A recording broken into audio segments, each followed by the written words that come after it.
Shalom jemaat Tuhan dan pendengar Bread Life yang setia. Kehidupan di dunia ini selalu ada kejutan-kejutan dengan kejadian yang tidak terduga, baik yang menyenangkan maupun yang menyusahkan.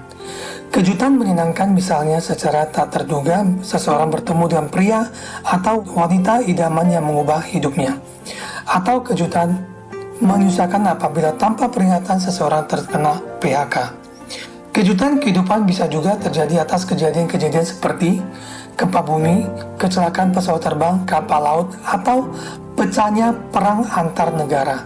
Bahkan Yesus akan datang kembali dalam waktu yang tidak terduga juga merupakan kejutan bagi mereka yang tidak siap. Belum lama ini kita dikejutkan ketika Israel dan Amerika secara tiba-tiba menyerang Iran. Serangan ini menimbulkan beberapa prediksi baik dari segi politik, keuangan maupun sosial. Antara lain, perang atau konflik regional yang melibatkan berbagai pihak, krisis ekonomi global dan lonjakan harga minyak. Masyarakat internasional akan terpecah secara tajam. Bahkan ada juga yang menafsirkan serangan Amerika kepada Iran ini sebagai tanda-tanda akhir zaman. Walaupun penafsir tetap memegang teguh apa yang tertulis di Matius 24 ayat yang ke-38 bahwa tentang hari dan saat itu tidak ada seorang pun yang tahu, malaikat-malaikat di surga tidak, dan anak pun tidak, hanya Bapa sendiri. Dalam menghadapi kejutan kehidupan ini, terutama hal-hal yang penuh tantangan, kita harus memiliki mata iman dan bukan mata ketakutan.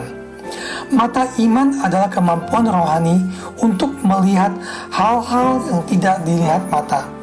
Mata yang melihat dunia dan peristiwa yang terjadi dengan perspektif iman, bukan hanya dengan penglihatan mata saja. Orang yang memiliki mata iman mampu melihat potensi, harapan, dan campur tangan Tuhan dalam berbagai situasi, yaitu melalui keyakinan atau kepercayaan kepada Tuhan. Dengan mata iman, seseorang dapat menghadapi tantangan hidup dengan keyakinan bahwa Tuhan menyertai dan memberikan kekuatan.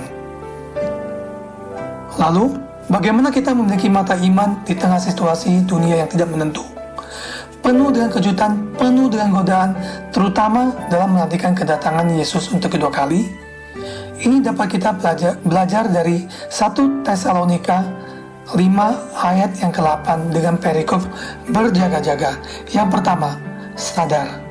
Sebagai orang percaya, kita telah menerima keselamatan melalui Yesus Kristus dan harus hidup sesuai dengan ajarannya. Oleh karena itu, kita disebut orang-orang siang yang hidup dalam terang kasih karunia Allah dan bukan seperti orang-orang malam yang tinggal dalam kegelapan, yaitu dosa. Kita harus sadar dan berjaga-jaga, sebab kalau kita tidak, kita akan terikat dalam dosa dan pemberontakan terhadap Allah, sehingga kita tidak memiliki hubungan benar dengan Kristus dan hidup dalam perbuatan-perbuatan yang tidak berkenan kepada Allah.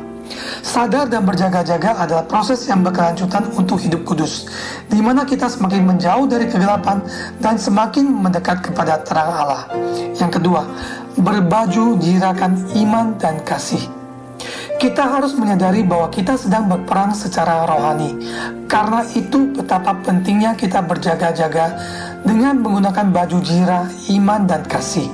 Iman adalah dasar kepercayaan kepada Tuhan dan janji-janjinya. Ketika kita percaya kepada Tuhan, maka kita memiliki kekuatan untuk menghadapi tantangan hidup dan mengatasi godaan.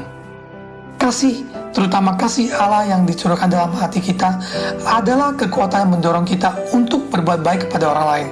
Kasih ini melindungi kita dari kepahitan dan kebencian. Iman dan kasih membuat kita memiliki mata iman yang dapat melindungi kita dari ketakutan dan kekhawatiran yang muncul dari situasi sulit yang kita hadapi.